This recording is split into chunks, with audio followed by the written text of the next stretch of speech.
Sourire également pour les professionnels de l'automobile. Les ventes des voitures neuves ont connu une forte augmentation en 2016, plus 5,1% l'an passé.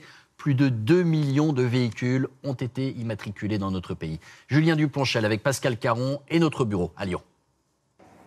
Pour ce couple, l'heure est venue. Ils doivent changer de voiture. Toujours eu l'habitude des grandes berlines. Nous avons opté pour une berline beaucoup plus petite et maintenant on s'aperçoit du manque de place. Donc on voudrait revenir à quelque chose de plus grand.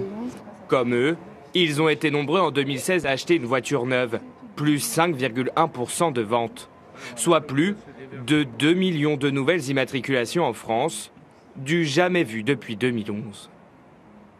Alors 2016 restera pour nous une année exceptionnelle, puisqu'on est parti sur une progression à 2 chiffres, pour passer de moins de 12 000 autos à plus de 13 000 véhicules commercialisés l'année dernière.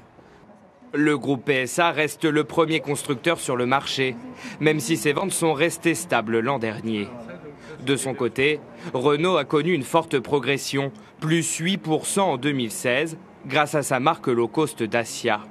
Enfin, le groupe Volkswagen demeure le premier constructeur étranger, malgré le scandale des moteurs truqués. Les Français, dans leur ensemble, sont séduits par des modèles de plus en plus haut de gamme. On voit que tout ce qui concerne les crossovers, les SUV, ces véhicules qui ne sont pas de vrais 4x4 mais qui sont des véhicules un peu sportifs, ont pris une part très importante, ce qui montre que les automobilistes qui achètent une voiture veulent se faire plaisir. Et d'ailleurs, on le retrouve en moyenne, c'est 25 000 € par voiture neuve vendue, donc c'est un chiffre qui est très élevé. Un marché qui évolue, la part des véhicules essence est en hausse. Ils représentent plus de 43%.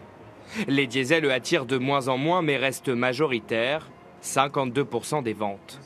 Les véhicules électriques ne représentent qu'1% des nouvelles immatriculations mais sont en progression. Une tendance qui devrait se poursuivre en 2017 avec les aides de l'État.